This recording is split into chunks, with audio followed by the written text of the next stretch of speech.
pasa la voz. Bueno, hoy es miércoles 12 de febrero del año 2020. Vamos a entrevistarte, Aida Abella Esquivel, senadora de la República, quien ha sido una de las protagonistas de la historia de este país en los últimos lustros. Aida, yo quisiera que nos contaras por qué te dedicaste a la política o primero al sindicalismo, cómo terminas contribuyendo a fundar la Unión Patriótica, y luego hablemos de esos hombres y mujeres de la Unión Patriótica que deben ser recordados porque se sacrificaron en aras de la paz y de la democracia de este país. Bueno, pues todo empieza incluso en mis épocas de bachillerato, cuando tuvimos en el colegio, yo estudié con monjas en el bachillerato.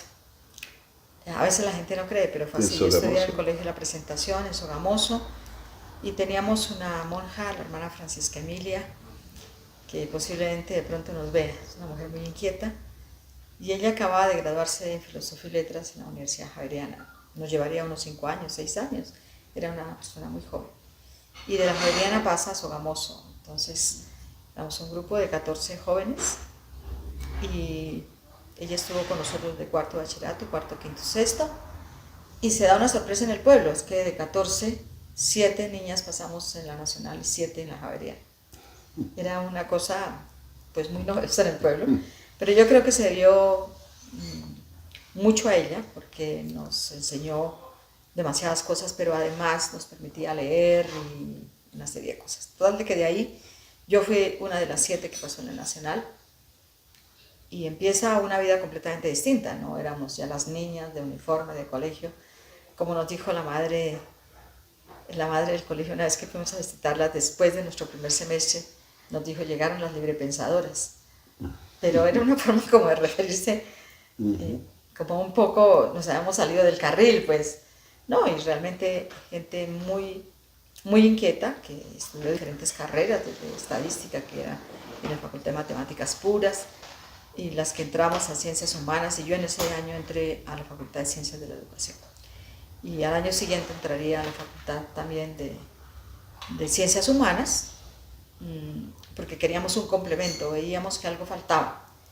Y fue los estudios que hice de psicología. Desgraciadamente ahí no me pude graduar, porque ya cuando llegué a terminar mis estudios estaba tan ya comprometida con los sindicatos y con la lucha popular que me fue imposible sentarme a hacer la tesis de la segunda carrera que estudié.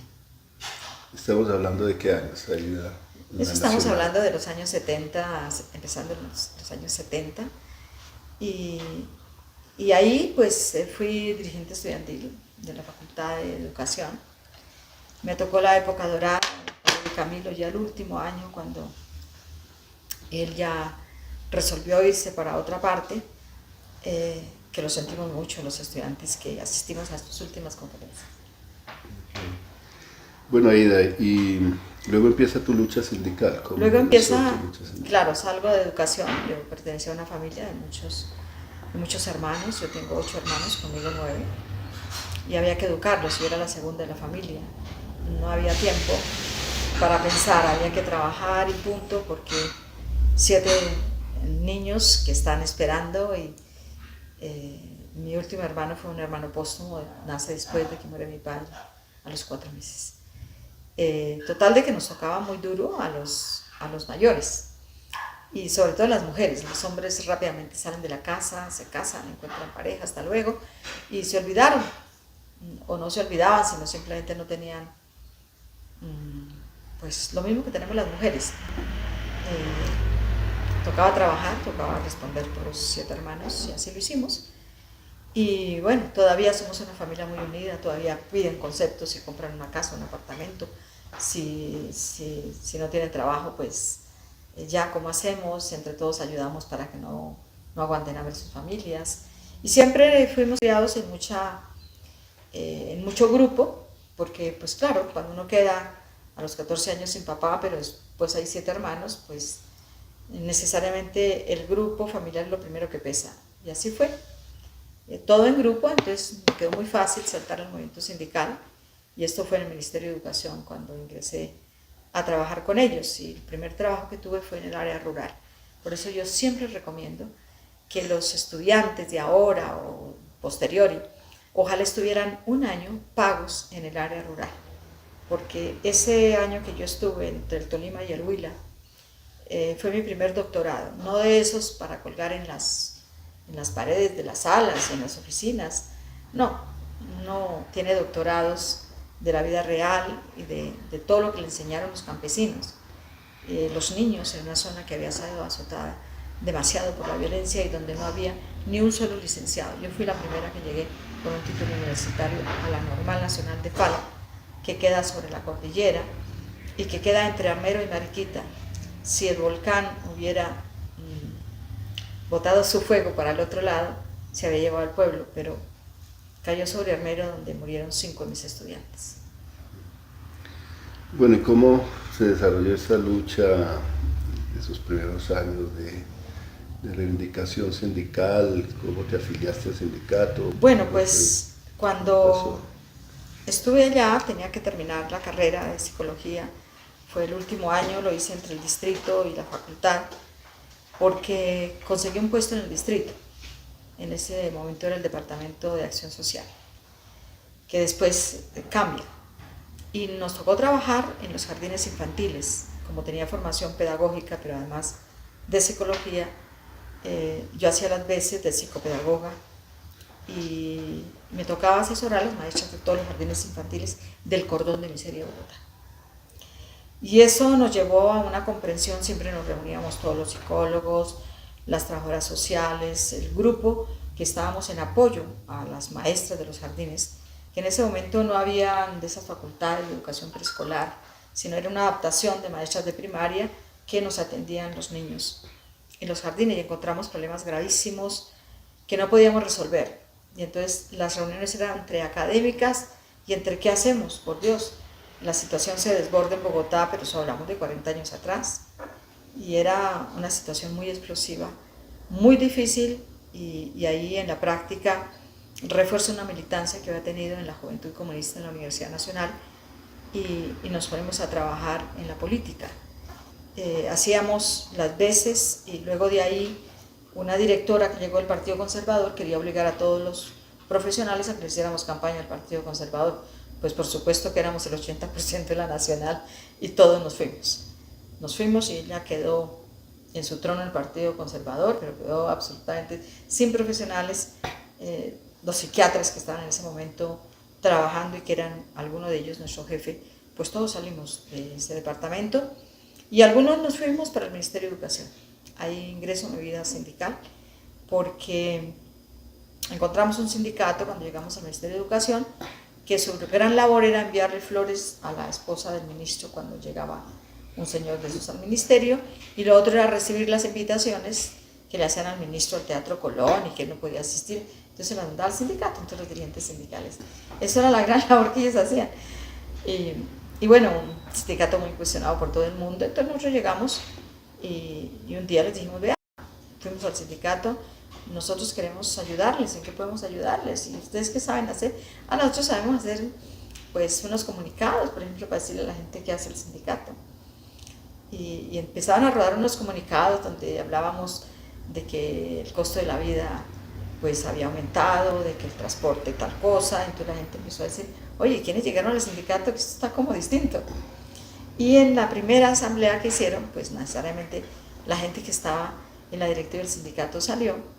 Nosotros llegamos y el primer puesto que yo tuve en el sindicato fue secretaria general. La gente que había venido de diferentes partes del país dijeron, al fin llegaron gente que sabe del sindicato, pero nosotros lo único que habíamos tenido del sindicato era un curso de 2 horas con los compañeros de FENALTRACOSEN, la Federación de Trabajadores del Cemento, y de la construcción, que nos habían enseñado cómo eran las secretarías, cómo se manejaban las actas, cuáles eran los libros de los sindicatos, qué reivindicaciones se había que plantear, cómo se hacía un pliego de peticiones. Y esa fue toda la capacitación que tuvimos. Los obreros de quinto de primaria nos enseñaban a las profesionales que acababan de salir de la universidad. Mencionabas antes que estuviste en la Juventud Comunista de la Universidad Nacional. Sí. ¿Cómo te vinculaste a la Juventud Comunista? Pues porque era un ¿Qué grupo pasó? muy activo que además planteaba cosas completamente distintas, diferentes, y realmente habían grupos de estudio. Eran grupos de estudio en los cuales la economía, por ejemplo, política, pues se veía ahí. Pero además había otra cosa en la Universidad Nacional que era fantástica. Nosotros participábamos en todo, participábamos en el coro, participábamos en el teatro. Yo nunca participé en el teatro, pero sí en el coro. Pero además habían cosas extraordinarias. Nosotros teníamos una sala de lectura donde nos encontrábamos todos, y por las noches estudiábamos en la cafetería central, que era una cafetería en la cual estaban los matemáticos, pero también los agrónomos, igualmente los sociólogos, los que estudiábamos ciencias humanas, los de educación, los de arquitectura, los de artes. Era realmente algo envidiable. Yo recuerdo con mucho entusiasmo, pero además que hace parte de la historia de la Universidad Nacional. Nos tocó la época dura, donde la gente se fue para el ELN, donde la gente cogió camino, algunos para la guerrilla. Me acuerdo de Armando Correa, que era el presidente de la FUN, de la Federación Universitaria Nacional, el mejor estudiante de arquitectura, se fue para el ELN, a los pocos meses lo mataban, perdíamos estudiantes de maravilla. Y para ser dirigente estudiantil se necesitaba que usted fuera un buen estudiante, no era cualquier maqueta que entrara ahí, que durara 15 años en la universidad, no. Era la gente, si uno no tenía buenas notas, no era dirigente estudiantil. Y esto entonces cualificaba la dirigencia estudiantil. Y yo pienso que fue una época dorada, en la que la controversia política también se daba entre maoístas, los de la Unión Soviética, los unos, los otros.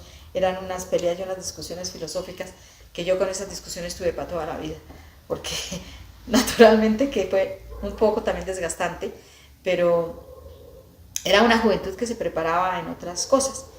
Y hay algo que nunca se me olvidará. En esa época estaba Alfredo Sarmiento, un economista muy destacado. No es el que conocemos, era otra persona que tiene el mismo nombre, y él nos daba los sábados unas clases magistrales, porque eran clases que se llenaban con 150 o 200 estudiantes de economía política. Eran los sábados no teníamos clases regulares, pero así hubiéramos estado en la fiesta hasta las 5 de la mañana, a las 8 de la mañana estábamos en clase.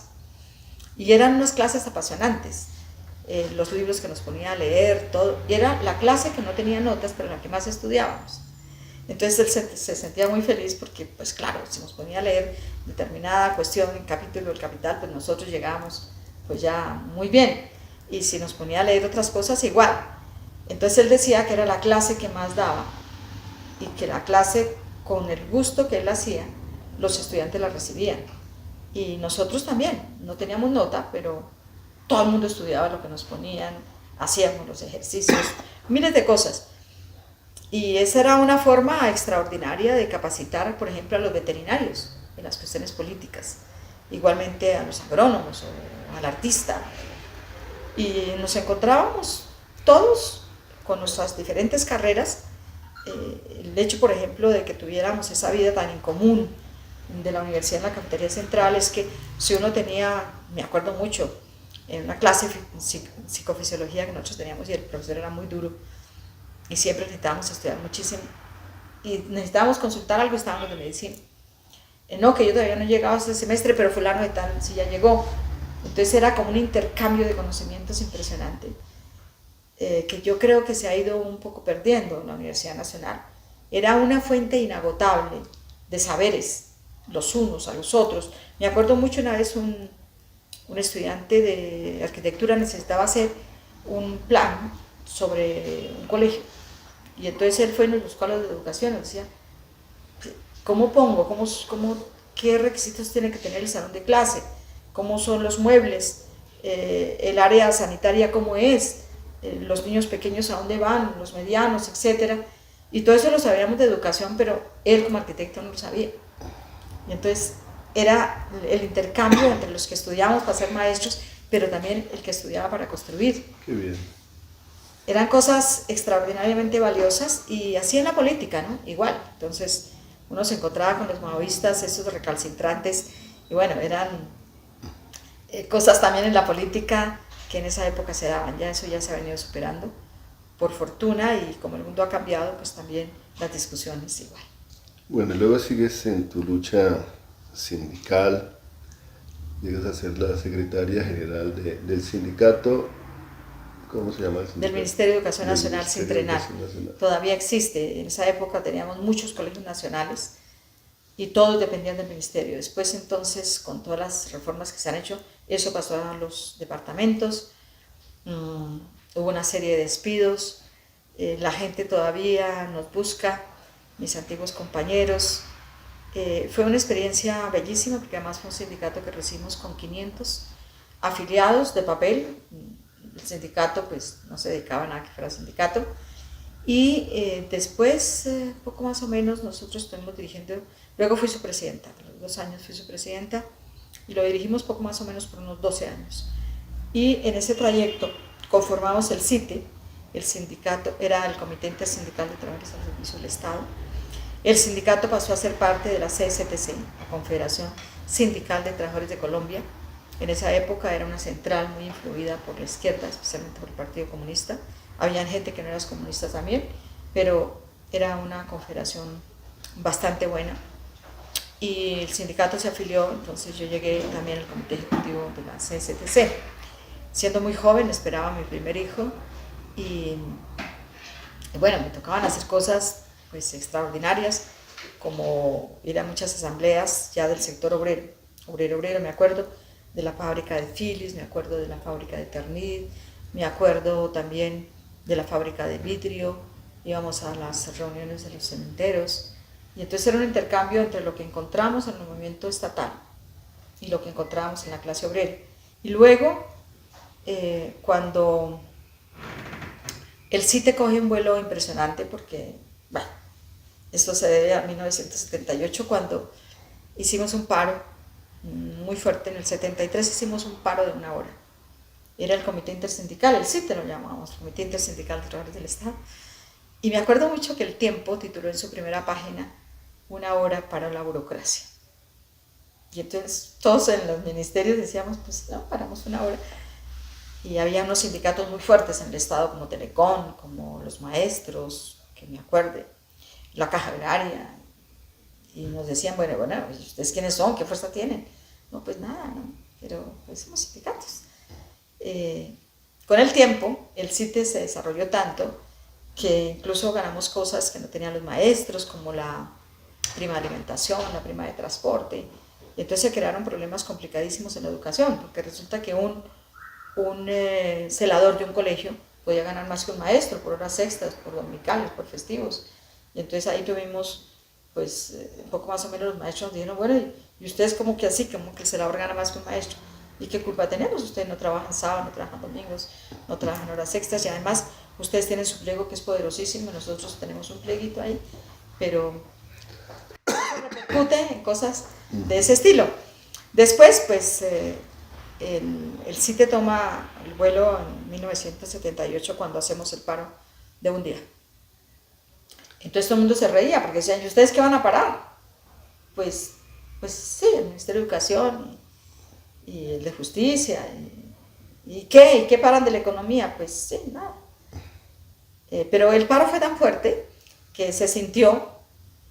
Nosotros nunca hicimos paros indefinidos. Siempre hicimos paros de 1 hora, paros de 24 horas, y eran paros tan fuertes que el gobierno tenía que reaccionar.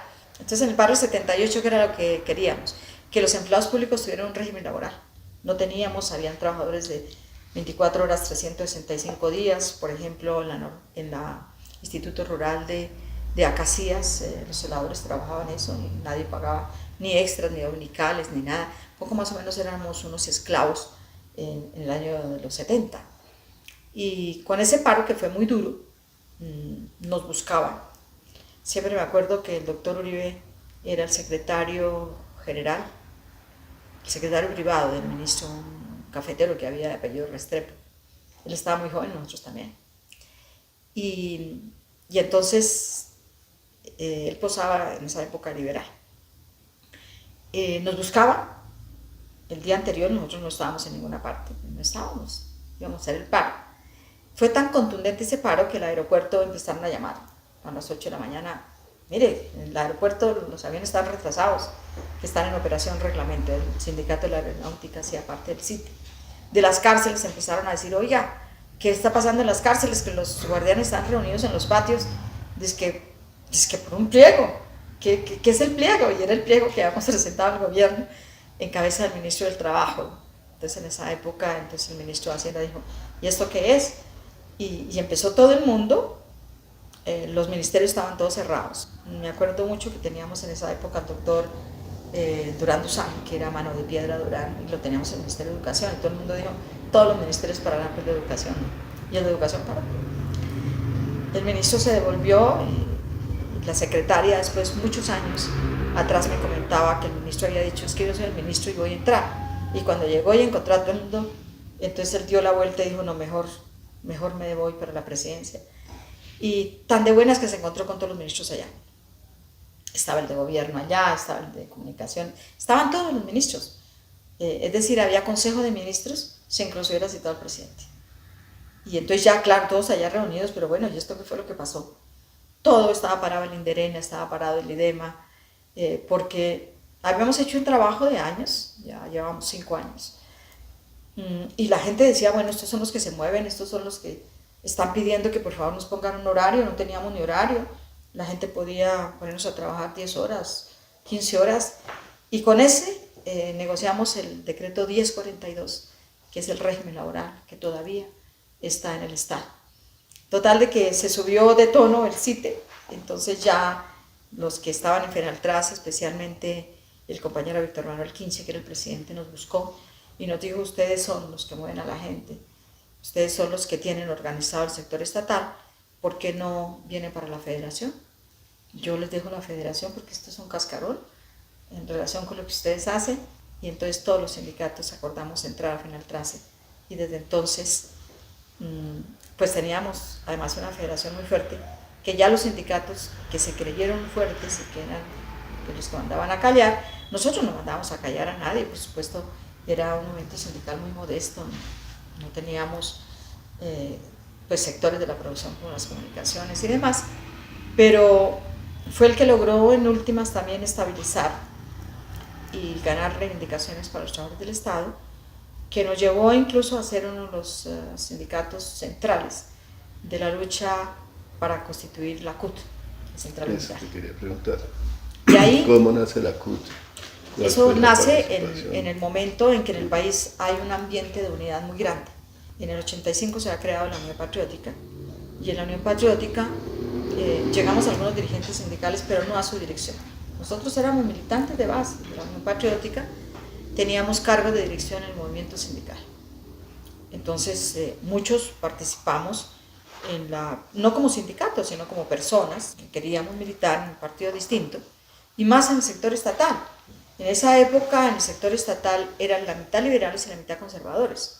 Y yo me acuerdo una vez que, creo que fue con el ministro Durán Duzán, que nos pasó una lista de todos los empleados, oficina por oficina, y teníamos que poner la L o la C, liberal y conservador. Como siempre habían más liberales, pues nosotros nos poníamos de acuerdo en las oficinas del sindicato, hizo reuniones oficina por oficina, mitad y mitad.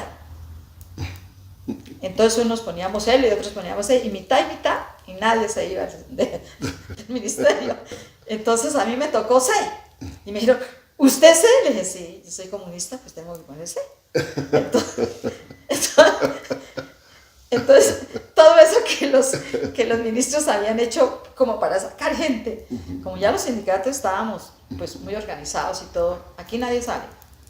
Aquí L y C. ¿Cuántos son? 7, 7 y 7. 3 y 4, y en la otra oficina hacíamos la paridad, y nadie salía de los ministerios. Ellos que creyeron que podían hacerlo, y ya esto se desata en 1991 cuando podemos hacer una constitución, donde ya no eran solamente liberales y conservadores, los demás no existíamos, para nada. Si usted no quería ser liberal y conservador, tenía que matricularse en la L o en la C para poder tener trabajo. Pero claro, todos también ya sabíamos y estábamos preparados para muchos acontecimientos. Nos pasaban cosas muy graciosas. Ayer un joven que también quiere escribir un poco sobre eso, me decía como una anécdota, le decía, una anécdota tenemos muchísimas, pero muchísimas.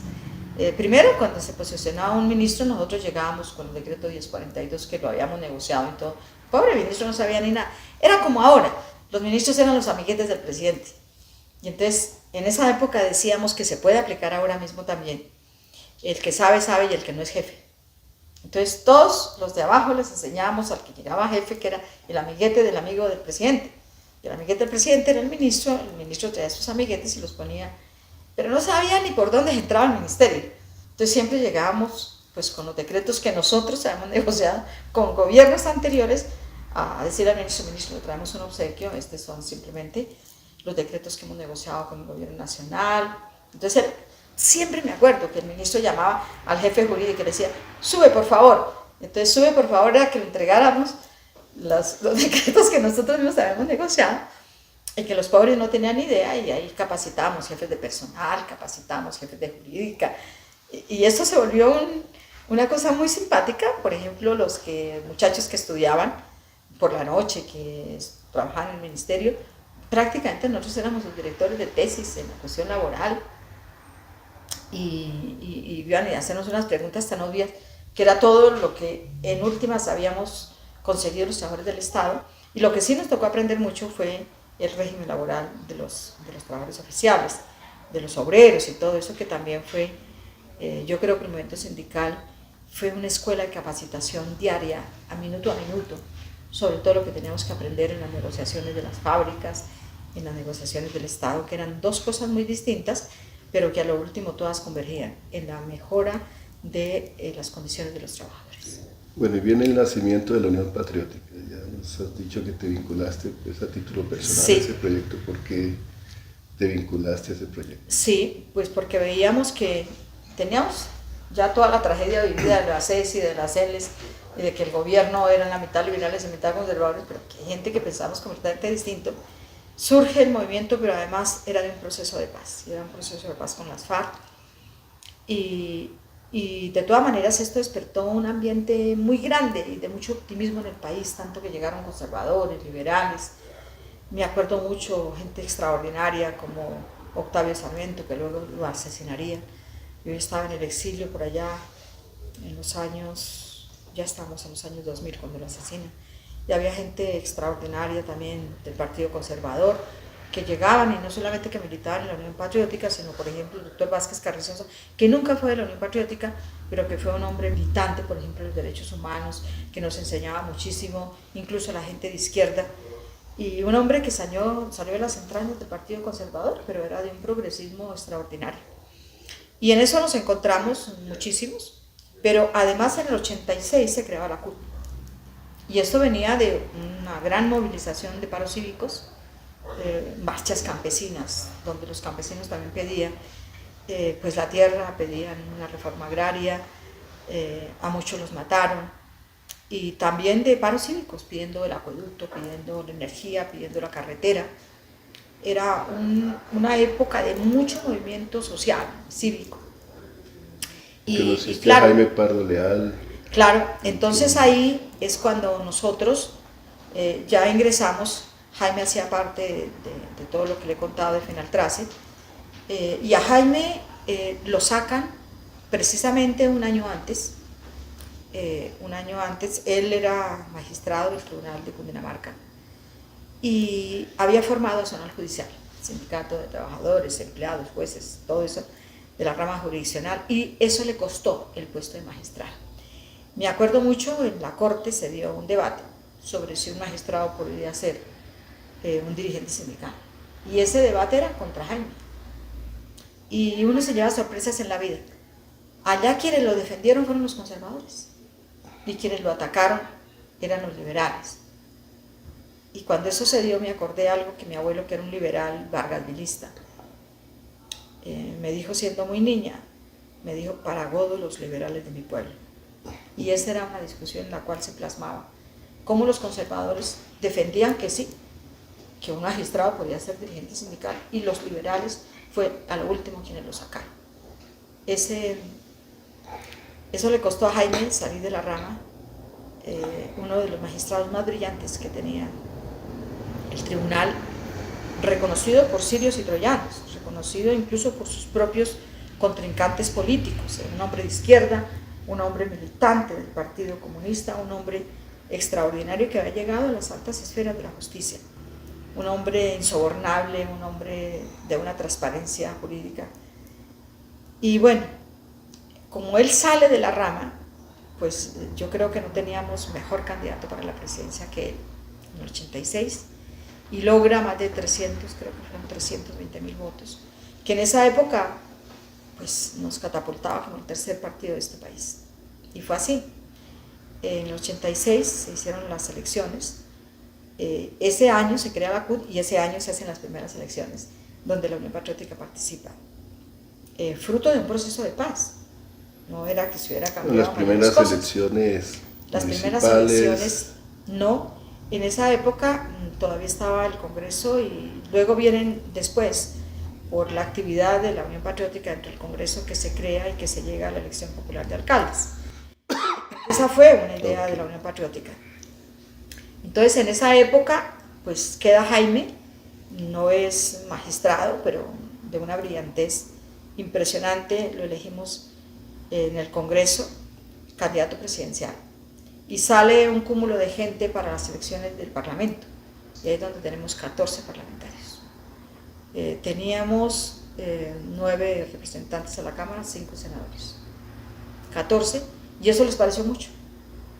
Les pareció demasiado que un partido, por primera vez, la única donde sale elecciones, además con gente que venía de la guerrilla, porque ahí estaba, me acuerdo mucho, el compañero Cardona, que era una de las personas que venía, Braulio Herrera, era su nombre de guerra, y era de apellido Cardona. Y me acuerdo mucho que en esas elecciones yo pues estaba el día, en esa época se podía hacer campaña electoral hasta el último momento, hasta ahí, hasta en las urnas.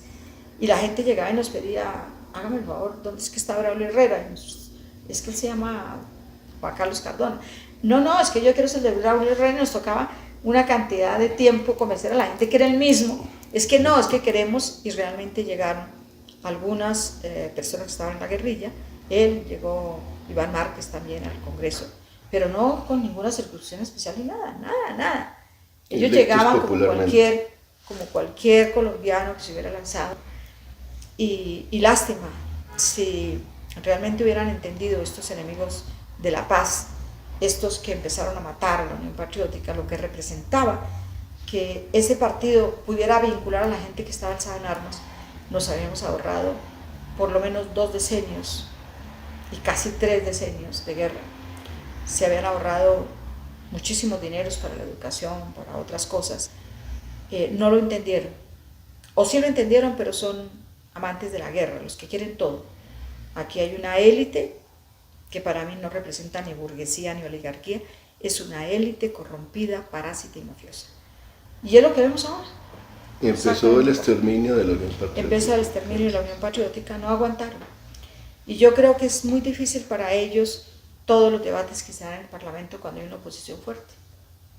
Para ellos representa desenmascarar todo lo que está ahí, porque lo que está ahí, incluso en este momento, es unas grandes mayorías de votos comprados, porque se ufaron de las grandes mayorías en el Congreso, las grandes mayorías de votos comprados, porque bueno, hace horas salió el escándalo de la señora Merlano, que no deja de sorprender este país, pero que todos sabemos lo que ella ha dicho.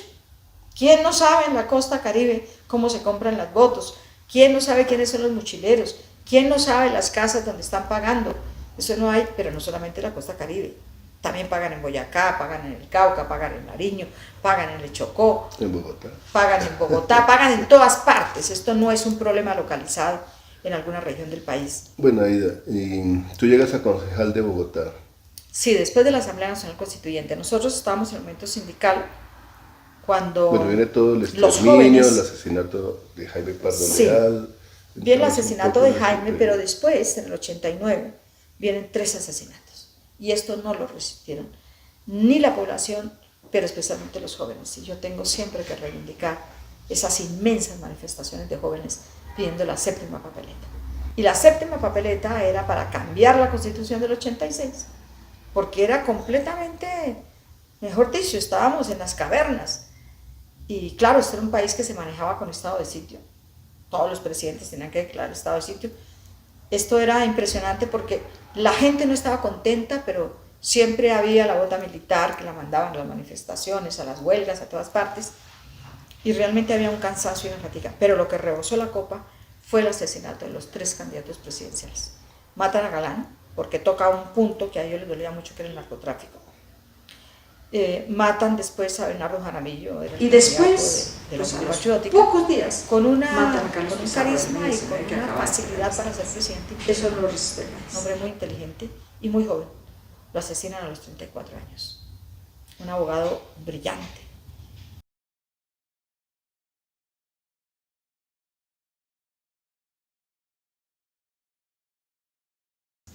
Y realmente los jóvenes se lanzaron a las calles. Empezó la petición de la 7ª papeleta, que los jóvenes en rebelión y muchos que no eran jóvenes también votamos en la 7ª papeleta en las elecciones de Congreso. Y cuando esto tuvo un porcentaje representativo, incluso tenía más votos que los partidos y todo esto, pues la Corte Suprema no tuvo otra opción sino decir, bueno, vamos a legalizar, pueden depositar la 7ª papeleta en las elecciones presidenciales. Y fue del 85%. Es decir, fue tan grande que inmediatamente el presidente que gana, que es Gaviria, que lo ponen de candidato presidencial, fue algo que se le apareció por casualidad al doctor Gaviria, por la juventud precisamente de los chicos de los Galán. Y él se le aparece en la presidencia, gana la presidencia, e inmediatamente tiene que convocar la Asamblea Nacional Constituyente.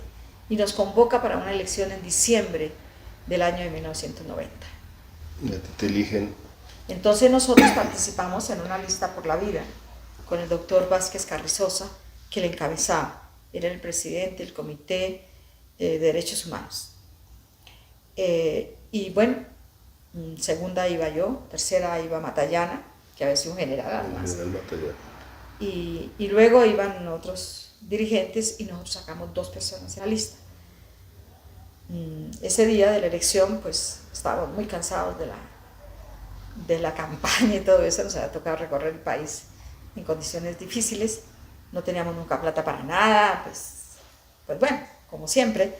¿Y tú fuiste la primera presidenta de la Asamblea Nacional Constituyente? Entonces sí, somos elegidos 2 y por abecedario, mi apellido es con B pequeña, pero los muchachos de la juventud que me escribieron lo pusieron con B larga.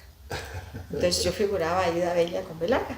Y fueron los chicos de la juventud, ni siquiera, pues a ellos se les ocurrió que era con B larga y fueron los que escribieron con B larga. Y después yo entendí por qué me han escrito con B larga. Los jóvenes siempre van más adelante de uno. Y claro, entonces había una pelea porque estaba el señor Antonio Abello Roca, que era del Partido Conservador, y en esa época estaban divididos entre los salvadores, Salvación Nacional, que los encabezaba Álvaro Gómez, y los pastranistas, que la encabezaba el doctor Pastrana Borja. Yo no sabía que las peleas de la derecha eran más fuertes que las de la izquierda, a muerte. Eso era contra la yugular. Entonces yo quedé en medio de la pelea, porque Abello Roca dijo, no, la señora tiene su cédula con B pequeña y yo soy el que preside la Asamblea Nacional Constituyente. Y entonces el registrador, que era de la tendencia de Pastrana, el doctor Calderón, dijo, no señor, aquí se vale la inscripción. Imagínense semejante argumento tan peregrino, pero bueno, primó la inscripción. Primó la decisión del registrador en esa época, que era pro Pastrana. Y dijo, no señor, aquí lo que prima es la inscripción y la señora Abella va a instalar la Asamblea Nacional Constituyente. Entonces el señor Abello Roca, que era de la clase batida de por allá, de la región Caribe, entonces dijo que él era, y se armó la pelea, y todo el día salían artículos, notas editorialistas, por las veces. Claro que a mí me tocaba la mejor, que era la de la vaca, pero bueno. De todas formas, en esta pelea, y ya habiendo salido elegidos, un día fui a hablar con el doctor Álvaro Gómez. Bueno, entonces tú instalas la asamblea como presidenta de la asamblea. Y él fue el que propuso la fórmula, tengo que reconocer el doctor Álvaro Gómez Hurtado. Él fue el que propuso una vez que fuimos a mirar otros puntos que no eran las presidencias en eso. Entonces me dijo, bueno, ya que estamos aquí, ¿por qué no miramos y arreglamos el problema de la instalación? A mí se me ha ocurrido una cosa, no nos vamos a dar una pelea en instalación, estas cosas. es la Asamblea Nacional Constituyente. Yo lo que propongo es que como los dos son opcionados para instalarla, y como hay esa pelea, lo que propongo es que usted instale de primera. Los dos hablan. Usted instala de primera porque es mujer. Y me parece que es un mérito muy grande, son 4 mujeres en la Asamblea nomás. Y él habla de segundo. Y así instalamos la Asamblea. Bueno, y luego viene pues esta nueva constitución política, te lanzas como candidata al Consejo. ¿Cómo fue todo ese proceso? Sí, después terminamos la Asamblea y se instala la Comisión Nacional Legislativa, que lo llamaron el Congresito. En el Congresito pues aprobamos la reglamentación de la tutela, que menos mal se hizo ahí, o si no yo no sé qué hubieran hecho. Y 2, también aprobamos el presupuesto que se necesitaba. Y 3, se convocan las elecciones, porque el Congreso lo habíamos cerrado, ¿no? Apenas llegó la Asamblea Nacional Constituyente, el primer acto legislativo fue cerrar el Congreso y quedaba la Asamblea, punto. Entonces la Asamblea empieza a hacer la Constitución, y cuando ya se hace la Constitución hay que elegir un nuevo Parlamento. Entonces el Parlamento se elige al año siguiente y se convoca desde ahí, y bueno, el M19 quedó alcanzado unas elecciones, eso valdría solamente para una historia de lo que fue lo de la Asamblea Nacional Constituyente, cómo llegó el M19 con altísima votación y cómo la perdió en las elecciones del Parlamento, porque hubiéramos tenido un Parlamento para reglamentar lo que hubiéramos querido de la Asamblea, pero se diluyó mucho la presencia del M, y se volvieron como más del otro lado que de lo que la gente estaba esperando de ellos, y por eso pierden la mitad del electorado. Es decir, en menos de un año pierden la mitad del electorado, lo que no se ha calculado. Nosotros dijimos, bueno, se va a tener una muy buena votación, etc. Y hicimos algo que después algunos analistas han dicho, se perdió una oportunidad. Si hubiésemos salido los de la Asamblea, como nosotros dijimos, no queremos en este Congreso, ningún constituyente podrá participar como candidato, y así se hizo. Entonces llegó la misma clase política anterior, los que compraban votos llegaron otra vez y se apoderaron, porque incluso hubo una discusión fuertísima si los que llevaban 20 años tenían que salir del Congreso. Por supuesto que nosotros lo votamos, nos hubiéramos ahorrado una cantidad de caspas que llegaron después, pero no pasó. Y a lo último llegó la clase política anterior, en su gran mayoría, con algunas voces diferentes, y bueno, ahí nosotros, mientras estuvimos en la Asamblea, el genocidio siguió con toda la crudeza, nos arrebataron cuadros extraordinarios, y luego entonces salimos de la Asamblea Nacional Constituyente, no podíamos estar en el Congreso, y el partido me pide que por favor encabece la lista del Consejo. En ese momento la Unión Patriótica se divide. Vamos un poco ahí de lo de la Asamblea Nacional Constituyente, porque la Constitución del 91 es una carta de derechos, se consagra el Estado Social de Derechos, se establecen mecanismos de protección de los derechos fundamentales que no existían en Colombia. ¿Cuál fue la contribución tuya, la de Vázquez Carrizosa, a ese proceso? ¿Cómo se dio? Bueno, nosotros quedamos en la comisión primera, que era la comisión política. Muy generosamente el doctor Vázquez Carrizosa me dijo, yo estoy interesado en la Comisión de la Justicia, que creo que era la comisión 3ª o 4ª. Y entonces yo le dije, bueno, yo estoy interesada en participar en la comisión primera, en la comisión del preámbulo, la comisión de derechos y la comisión de ¿cómo se llama? El preámbulo. Bueno, era una comisión muy interesante, muy importante. Y entonces, claro, ahí estábamos con Pastrana Borrero, estaba el doctor Ramírez Ocampo, estaba por los Salvadores, estaba Raimundo de los Puentes, Emiliano Román, estaba pues los indígenas, conmigo estaba Lorenzo Muelas, uno de los cristianos, por primera vez, ¿no? Es decir, esto de la Asamblea realmente ha tenido también mucha tinta, pero yo creo que se han escapado cosas centrales, ¿no? Como el pluralismo tan grande que hubo.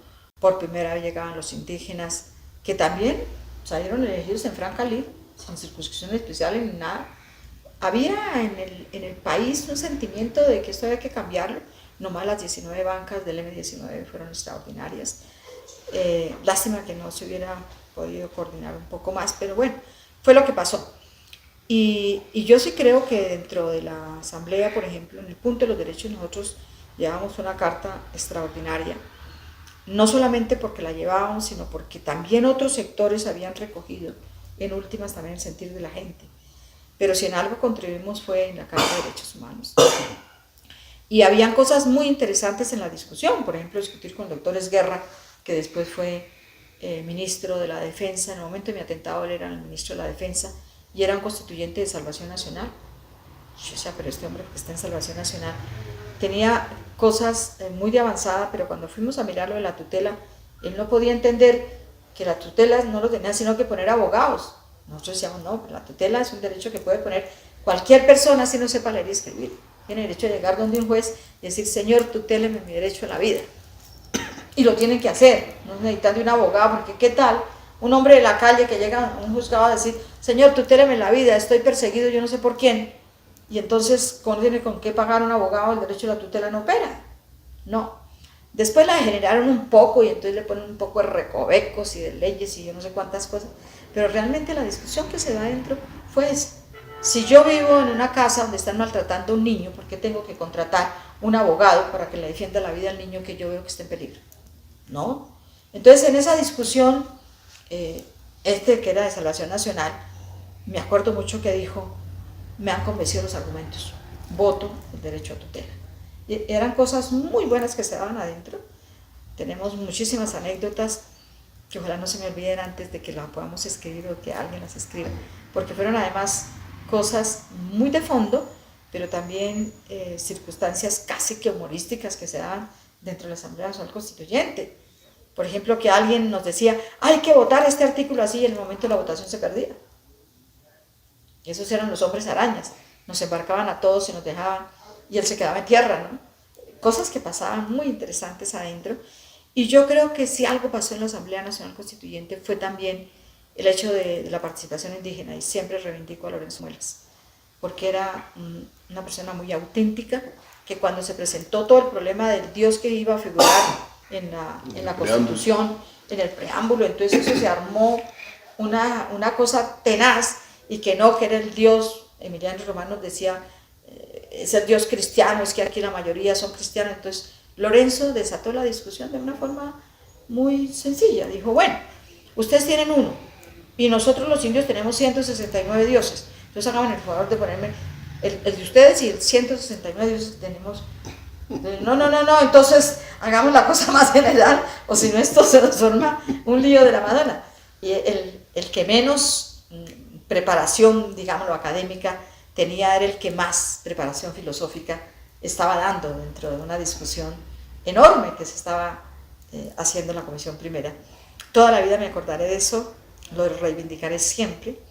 La persona, en medio de todos los juristas y yo no sé qué más que tenían, de abolengos, expresidentes, el que más sabía de ese tema era en último el indígena, que con quinto de primaria llegaba y desataba una discusión en la que no podían salir los académicos, los expresidentes, los abogados famosísimos y los brillantes profesionales que ven ahí. Eran cosas que le enseñaron a uno que la sapiencia no solamente está en los títulos que dan las universidades.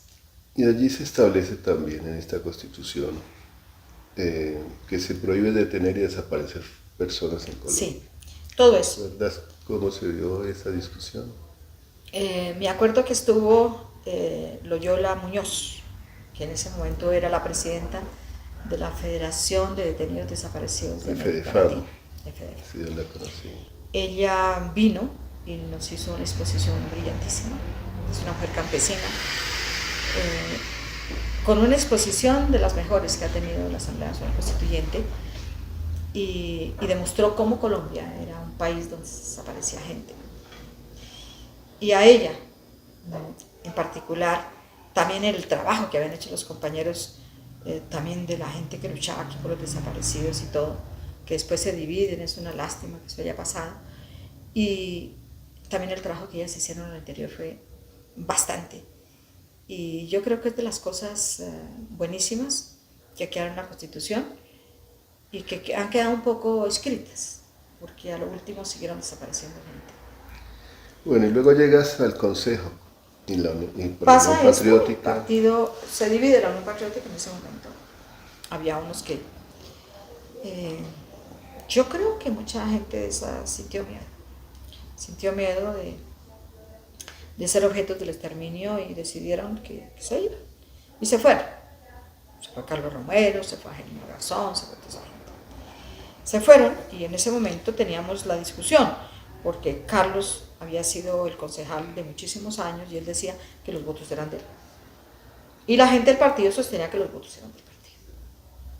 Entonces, pues ahí el partido me solicita, yo realmente estaba muy cansada, el trabajo de la Asamblea Nacional Constituyente había sido muy difícil, pero fue para mí personalmente el espacio político excepcional que he tenido en la vida. Fue un privilegio haber participado en esa asamblea. Y entonces nos lanzamos y bueno, no teníamos tampoco muy bajo perfil, entonces vencimos al que se creía el dueño de los votos. Llegué al consejo y él no. Y ahí empieza también nuestro trabajo, nuestra continuación. Yo seguí siendo una dirigente sindical, no solamente en la Asamblea Constituyente, sino también en el consejo. Cuando había problemas siempre me buscaban los sindicatos, los trabajadores, etc. Y bueno, duré un periodo. Al periodo siguiente dupliqué la votación del consejo. Fui la concejala activa que más votación tuvo. Y por eso fui presidenta del consejo por primera vez en la historia. Una mujer de izquierda era presidenta del Consejo de Bogotá. Y me eligieron los conservadores, algunos, me eligieron algunos liberales. Y un conservador que era, el doctor Mejía, que estaba disputándose, pues miraba de reojo, porque claro, ellos tenían todo. Y yo no sé por qué. Teníamos muy buena relación con la gente, teníamos diferencias políticas, siempre muy buena relación con los concejales, excepto con algunos que eran los capos del consejo. Ahí había gente que robaba mucho, que se hizo rica dentro del consejo y sabía que yo no les caía ni 5 bien, por supuesto. Era una piedra en el zapato para la corrupción. Pero llegué a la presidencia del Consejo de Bogotá, inesperadamente. Ellos habían hecho, y solamente con un criterio, ellos dijeron, es la concejal más votada de Bogotá. Es la que repite con la votación más alta de los concejales activos, y un merecimiento que ha tenido es elegirla presidenta, y fue la presidenta en uno de los últimos periodos del Consejo de Bogotá. Y luego volví a repetir, y en la mitad del periodo me sacan con el atentado. Con el atentado. Cuéntanos un poco cómo sucedió. Pues esta fue una situación dolorosísima. Yo llegaba siempre muy temprano y cuando salgo a la autopista un carro entra y ese carro que se desaparece por unos minutos aparece luego como a unos 5 minutos después y me disparan en la 142. Y ahí pues también realmente yo digo que tuvimos una suerte enorme porque tanta gente que murió con una bala, con una pistola, con un puñal, y salvarse uno de un rocket contra tanques de guerra blindado, pues eso, incluso gente que sabe de cuestiones militares, que después me visitaron en Ginebra, decían, ¿cómo se pudo salvar? Tenían mira telescópica, tenían todo para dejarnos que no se supiera ni quién iba en ese acto. Así deberíamos quedar. Bueno, nos salvamos y viendo ya la complejidad y todo lo que había en toda esta cosa, decidimos salir del país. A los 2 días salgo del país. Fue el 7 de mayo del 96, el 9 de mayo yo volaba hacia Europa. No quise quedarme en América Latina, llamaron de los Estados Unidos que me fuera, gente que está en los Estados Unidos. No, queríamos estar un poco más lejos, pero seguir nuestro trabajo. Y escogimos a Suiza, porque ahí funcionaba no solamente la Comisión de Derechos Humanos, ahora Consejo de Derechos Humanos, sino que funcionaba la OIT y todos los organismos internacionales. Nos quedamos en Suiza y esas cosas del destino nos mandaron para Ginebra, la ciudad internacional de un país que necesitamos para seguir con nuestra militancia y con nuestro trabajo. En última nos sacaron, pero nunca nos fuimos. Muy bonito. Bueno, y allí llegas, te integras a la Federación Sindical Mundial. Sí. tienes que además buscar trabajo. ¿Qué trabajos hiciste en Todo. Suiza? Lo que hace un extranjero en el exterior, uno tiene que, para trabajar en lo que sabe, tiene que volver a hacer las carreras. Suiza es un país muy estricto. Total, de que me tocaba empezar la universidad. Lo único era que podía entrar a la universidad porque ya tenía una carrera con título y casi otra carrera con título. Entonces podía entrar a la universidad directamente, pero tenía que empezar a pensar. Entonces yo me puse a pensar, bueno, ¿Aprendiste francés? a esta edad ya es muy complicado, mejor me dedico a lo que sé, que es a hacer toda la cuestión de los derechos humanos.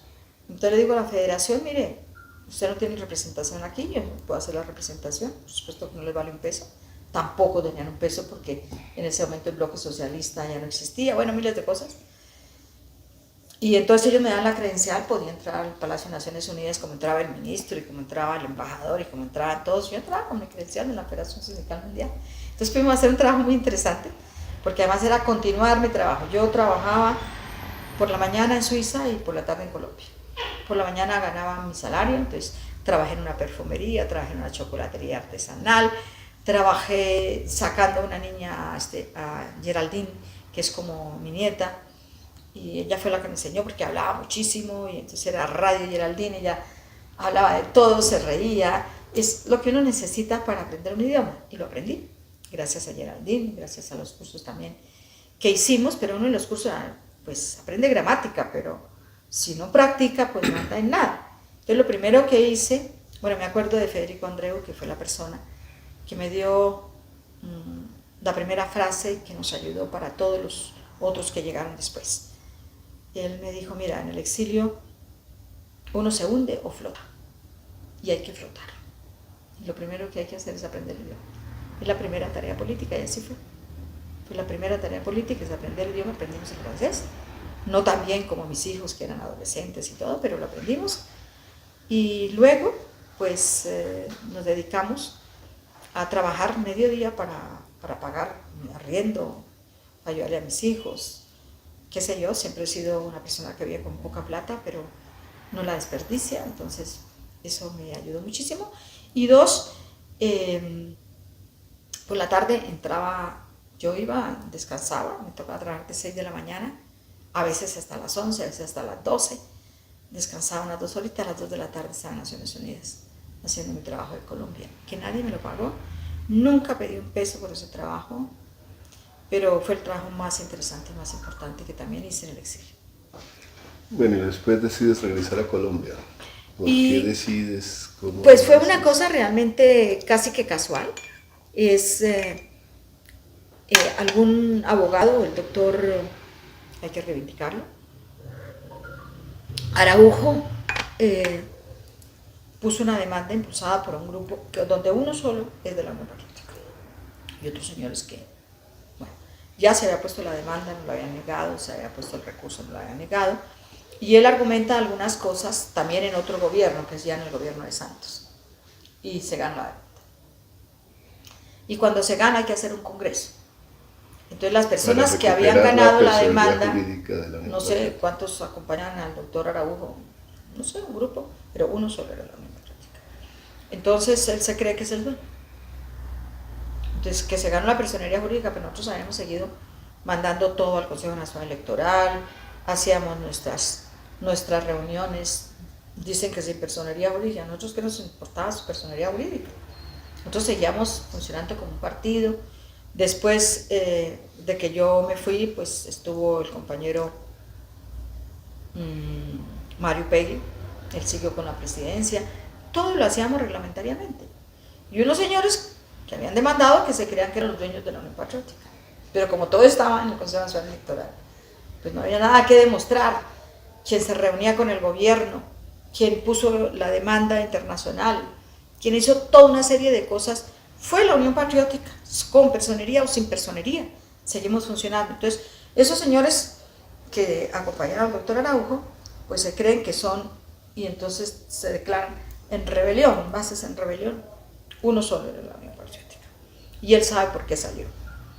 Y él sabe que realmente el alcohol lo llevó afuera de la Unión Patriótica y todas esas cosas. En fin, siguen por ahí haciéndonos daño. porque es lo que hacen es simplemente contra la Unión Patriótica. Ellos no siguen luchando por el bienestar de la gente ni nada, todo contra la dirección y contra la Unión Patriótica. Pero es como un caballo de Troya. Háblanos un poco de cómo decidiste regresar. Yo regreso porque la gente empieza a presionar muchísimo, regresa, tenemos el Congreso y yo vengo al Congreso. Y venía con la intención de participar en el Congreso, de volverme y seguir mi vida normal en el exilio. Pero ahí pasan muchas cosas en ese Congreso. Fue muy nutrido, pero además lo que yo encuentro, yo venía con la concepción de que seguramente la Unión Patriótica iba a encontrar mis compañeros, la gente de edad y todo.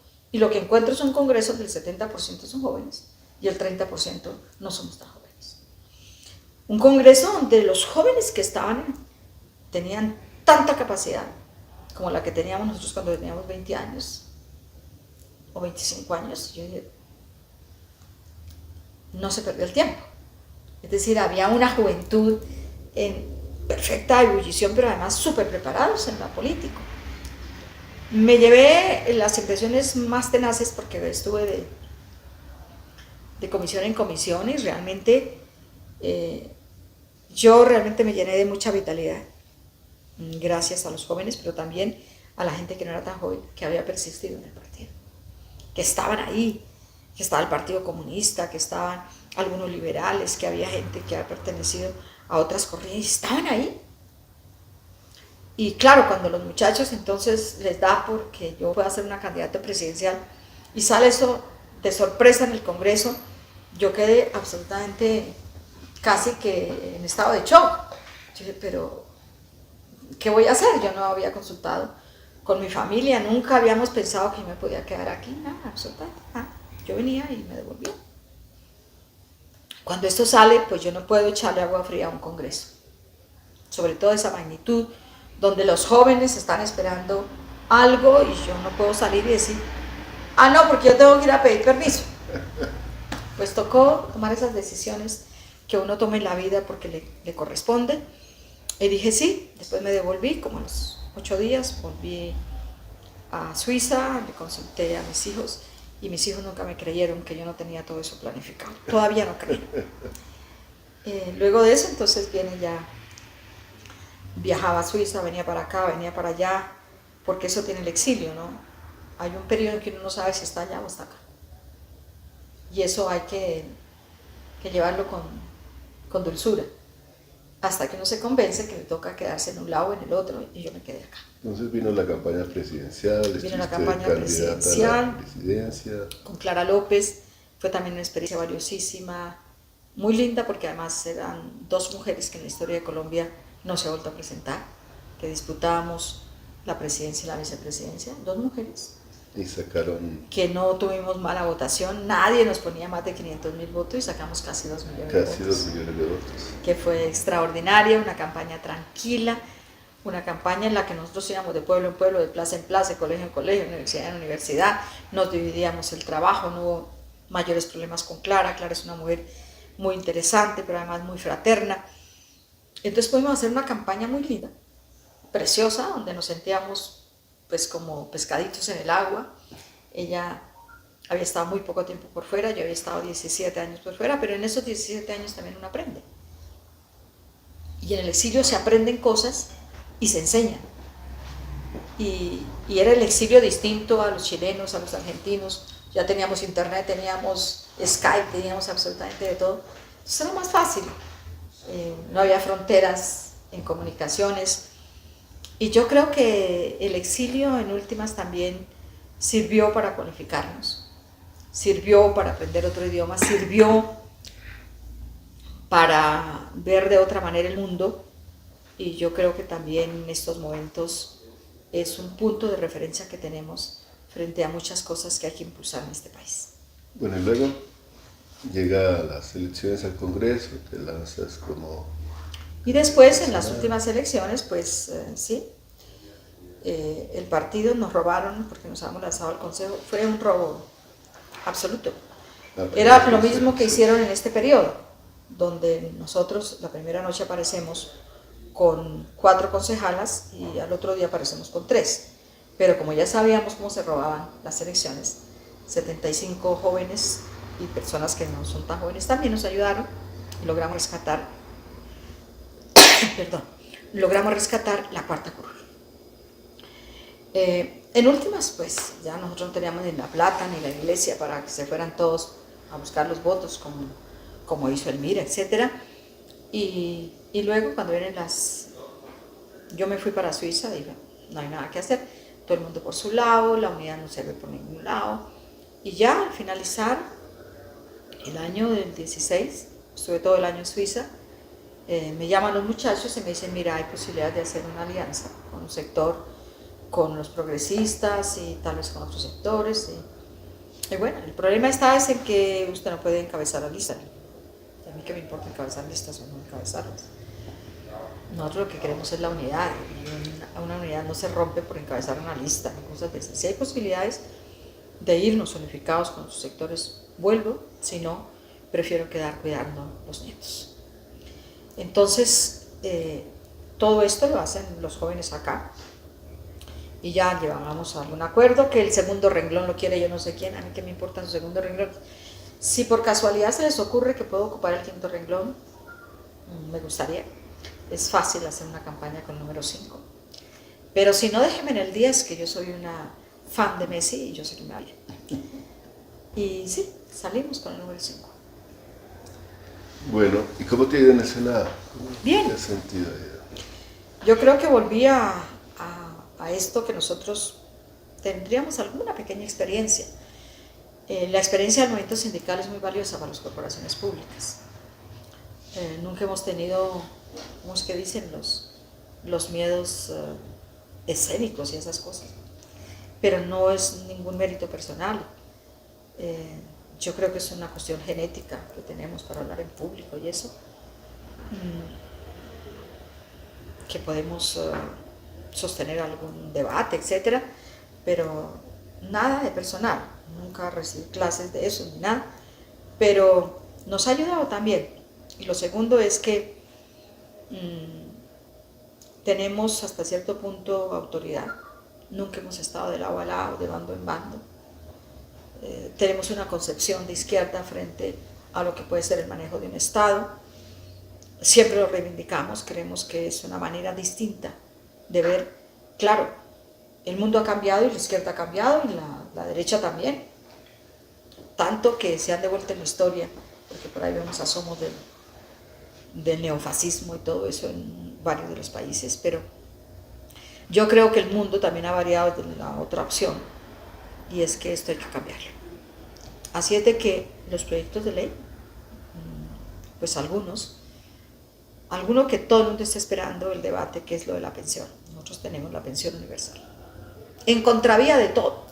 Nos han dicho por las redes que dónde vamos a sacar la plata para la pensión universal, de lo que se han robado tradicionalmente. Siempre les he contestado. ¿Cómo así que nosotros tenemos que sostener las cámaras de comercio con 1 millón al año? Eso viene para las pensiones. ¿Cómo así que los notarios no son funcionarios públicos, sino que son funcionarios de su negocio personal? Tienen a su hermana, tienen a su esposa a veces, a sus hijos, a sus sobrinos. Eso se volvió un negocio familiar. No, señor. El notario tendrá en nuestro proyecto un sueldo, porque el artículo 131 de la Constitución lo dice.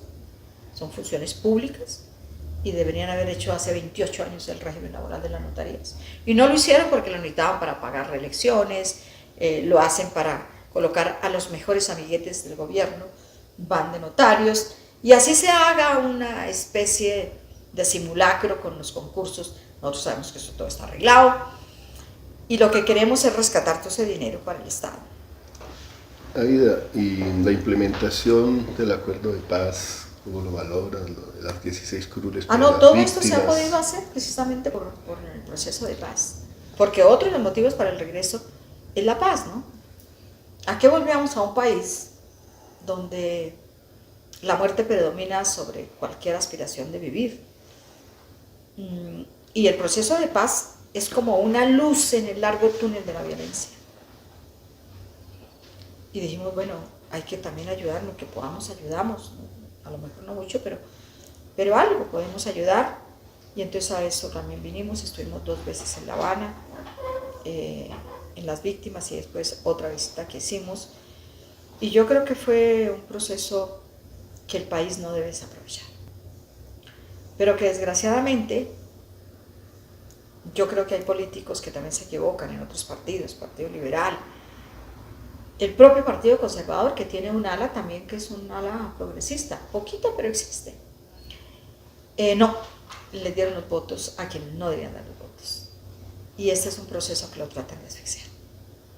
Pero incluso en el Congreso, también hemos demostrado por un voto, por lo que sea, que todavía hay un grupo de parlamentarios que podemos hacer mucho por la paz y que mientras estemos ahí haremos todo lo posible para que no la puedan asfixiar. ¿Y cómo ves posible que se concretice las 16 curules para las víctimas en la Cámara de Representantes? Yo lo veo difícil, pero no imposible. Todo eso va a depender de todos esos juegos de malabares que se inventan también, no solamente en la política, sino también algunos juristas que se prestan a todo eso. Yo aprecio muchísimo a las personas que estudian pero tiene que verse Considero que todo lo que está rodeando, y no en solamente los artículos, en los versículos, en los literales y en los numerales, y como que el mundo da hasta ahí. Y yo creo, sin ser abogada, que el derecho también tiene una interpretación.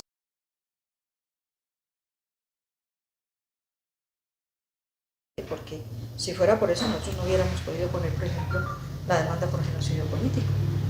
Porque yo, todas las personas que consulté, los mejores abogados en derechos humanos siempre me dijeron, bájate de ahí. Esto es para los emblemáticos. Y yo decía, pero bueno, ¿cuáles son los emblemáticos? Ah, no, pues los de nivel nacional, los que figuran en las pantallas y todo eso. Y para mí, emblemático era el militante que lo mataron en una vereda, que era un campesino que no sabía leer y escribir, pero era emblemático en su vereda. El emblemático era el dirigente sindical que nos mataban a la entrada de la fábrica o saliendo a dejar a sus hijas al colegio. Todos esos eran emblemáticos. Para mí no había de primera, de segunda y de tercera. Para mí hay víctimas y las víctimas no tenemos categorías, somos víctimas. Y en ese sentido nos negamos y miren lo que va. Lo tenemos en la Corte ya, en la Corte Internacional de Derechos Humanos, y yo creo, estoy absolutamente convencida frente al dictamen que se ha dado en la Comisión de Derechos Humanos de la OEA, que saldremos bien de esta gran batalla de 25 años que llevamos en las Cortes. Pero en nuestro partido no hay militantes de primera, de segunda y de tercera. Aquí no hay militantes que ganan las demandas y los otros que no la ganan. Si lo ganábamos uno, lo ganábamos todos. Si no lo ganamos, no lo ganamos todos. Aida, ¿y qué hay que hacer para detener el exterminio de los líderes sociales y defensores de derechos humanos? Pues si tuviéramos la receta ya la habíamos dado, pero lo único que nos queda es la movilización en un modesto criterio. Ya para finalizar, después de todo lo que has hecho en tu vida, ¿qué cosas crees que te faltó hacer y que quieres todavía hacer? Muchísimas cosas. Por ejemplo, a mí me hubiera gustado que se haga una reforma agraria en Colombia. Lo propuse en la Asamblea Nacional Constituyente y lo voy a proponer en el Congreso. Por supuesto que tengo encima todos los tierreros y los que se han apropiado de la tierra. Aquí el 70% de la tierra está sin legalización. Aquí los que tienen miles de hectáreas, 1000 hectáreas, 2000 hectáreas, 5000 hectáreas, todo eso lo han hecho extendiendo cercas. Eso lo tienen los señores que tienen alambre de púas y papostes. El campesino pobre lo arrinconan con los alambres de púas y las cercas. Yo acabo de venir de un departamento donde me tocó ventilar un caso, pero hace 15 días. Siguen en lo mismo. Estos son unos vándalos, unos hambreadores de este pueblo. Y lo que yo sí quisiera es que todos los campesinos en este país tuvieran por lo menos 3 hectáreas de tierra, con lo cual van a vivir, van a estar tranquilos, pero que todos tengan, no que los que tienen grupo armado se puedan extender las cercas y los alambres de púas, sino que la gente en su totalidad, pero que pudiéramos llegar a un acuerdo con los que tienen. Eso, entre otras cosas, era lo que discutí en una foto ahí que nos sacaron con Uribe, que yo estaba diciendo, bueno, ¿qué vamos a hacer con ese ubérrimo? Son miles y miles de hectáreas. Y él me dijo que no, que tenía una lechería social. una lechería social. ¿Cómo así una lechería? Me dijo, sí, el 15% de las acciones de la lechería son de mis trabajadores, yo elegí la tierra. No, eso es otra cosa. Bueno, yo creo que hay muchísimas cosas que hacer, pero también sueño con ver un país donde los niños tengan educación, donde los niños del campo tengan sus guarderías, donde la mamá pueda ir a recoger la cosecha y no tenerlo al lado comiendo tierra, o de pronto que lo piquen todos los moscos mientras la mamá trabaja, sino que el niño también puede estar. Sueño con que la educación de los jóvenes en carreras técnicas también pueda ser de gran valor. Nosotros que vivimos en Europa sabemos que un técnico a veces gana más que un profesional, pero porque son técnicos realmente preparados. Sueño también con que en este país los adultos tengan una pensión de jubilación. Sueño con ver a los campesinos de este país pensionados, pero no con cualquier 45.000 pesos como nos quieren hacer del adulto mayor. 45.000 pesos cada mes es una humillación para un campesino que ha estado trabajando toda su vida. Lo que yo sueño es que tengamos un salario mínimo para ellos y que coticen 5.000 pesos mensuales. Bueno, Aida, nos hablaste de tu matrimonio, de que has tenido hijos, de que tienes nietos. ¿Cuándo te casaste? ¿Cuántos hijos tienes? ¿Cuántos nietos tienes? Yo tengo 2 hijos, hombre y mujer. Tengo 3 nietos. Pues el marido mío una vez se quedaba aquí, otra vez se quedaba allá, pero hasta allá. Y ya, seguimos la vida. Nunca he tomado la vida tan dramáticamente, tan nostálgicamente. No tengo genes de depresión. Y eso se lo agradezco también a mis padres. Nunca tuve depresiones ni en el exilio ni en ninguna parte. Y yo creo que sí, algo fundamental es decirle a los jóvenes que a veces se sienten deprimidos que tenemos una vida por delante y un país para cambiar, una patria generosa, un país bellísimo que cada vez que uno conoce una ciénaga, cada vez que conoce un pedazo de la selva que no la ha podido adentrar, pero que pudo por alguna razón, cada vez que vamos al Chocó y vemos ese río Atrato y todas las negritudes, los cimarrones, todo el mundo trabajando, uno siente que este país tiene cómo vivir bien. Y yo creo que entre todos, si trabajamos en lo que sabemos, los unos saben cultivar la tierra, los otros saben cuestiones de derecho, los otros saben incluso astronomía, que he encontrado varios en este país que a veces nos parece que son ciencias que no operan en Colombia. Sí, operaron cuando estaban los indígenas y van a tener que resurgir en este momento en que todavía tenemos mucha sangre de los indios, así con muchas mezclas que hemos tenido en este país. Tenemos la riqueza inmensa de la cultura negra que nos trajeron del África, y que cuando uno va a los departamentos donde está esta población, siente no solamente la ebullición de su sangre, que es algo muy especial, con su entusiasmo, con su fuerza. Y yo creo que todos podemos construir un país distinto, diferente, si sabemos por quién votar. No voten por los que compran, porque esos son los hambriadores de este pueblo. Bueno, Aida, muchísimas gracias. Gracias a ustedes, que se han tomado todo este tiempo. No, muchas gracias. Vamos a transcribir la entrevista y hay muchas cosas que sin duda quisieras contar, de esas anécdotas. Podemos tener otro momento para profundizar. Estamos trabajando con algunos de esa época, poco más o menos en un libro que se va como a llamar Los que nos han gobernado, para que la gente pueda reír a carcajadas. Pasa la voz. Importante tener una visión amplia de la democracia y cimentada por una noción de los derechos políticos como derechos humanos.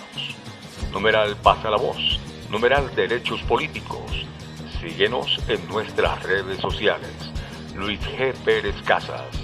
Numeral Pasa la voz.